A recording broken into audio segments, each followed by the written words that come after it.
He prepared them for 3 years for the assignment of building his church that the gates of hell will not prevail against.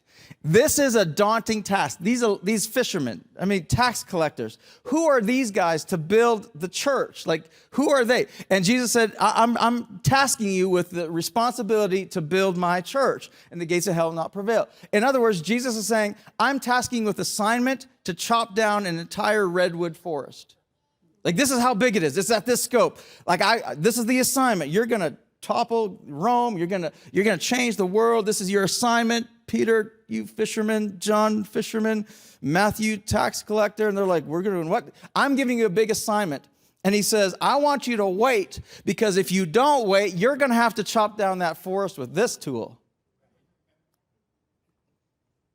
And if you have to use this tool to chop down that forest, you're going to get weary. You're going to get exhausted. You're going to get frustrated. You're going to give up and quit because you don't have the right tool. And I'm looking at this tool and I'm going, this has been my summer.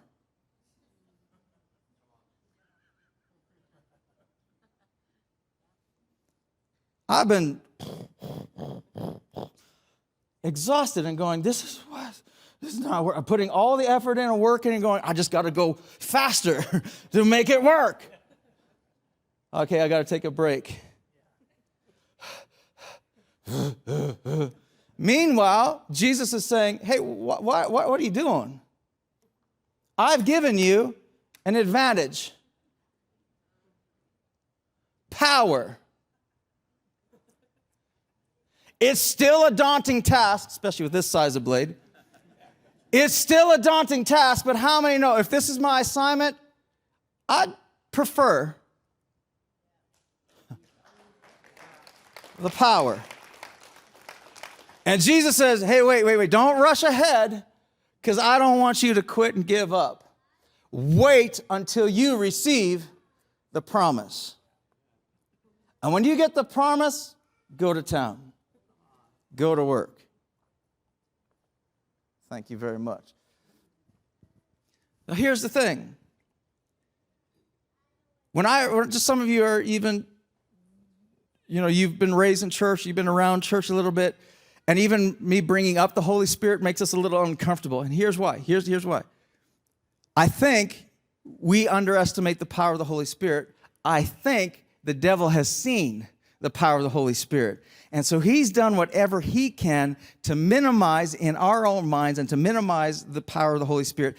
And religion doesn't know how to work with the Holy Spirit. And so what happens is religion can't handle that kind of power. And so what happens, what we do as human beings, because we're flawed, is we will take that chainsaw, instead of taking it to a redwood tree, instead of taking it to a tree, we'll take that chainsaw and we start doing all the cutting in our own house.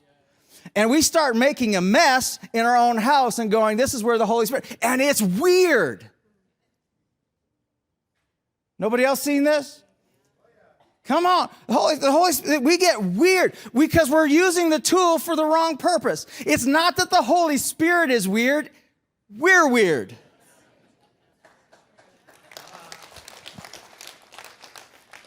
And we're misusing the gift. It's not meant to be used in the house. They received the Holy Spirit, Acts chapter 2. Did they ever go back to the upper room?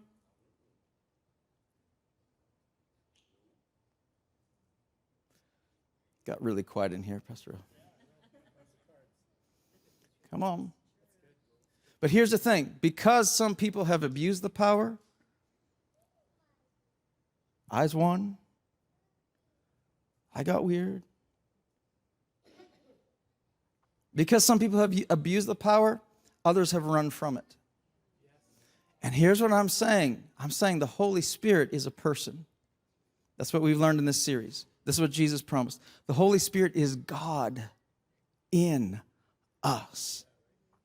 Something the world doesn't know or doesn't understand. And it's for all of us as believers. The Holy Spirit is a promise. Jesus was the promise of Emmanuel, God with us. The Holy Spirit is the promise of God in us.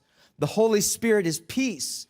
He's wholeness, nothing missing, nothing broken. The Holy Spirit is a push. Daddy, I need a push. And the Holy Spirit is power.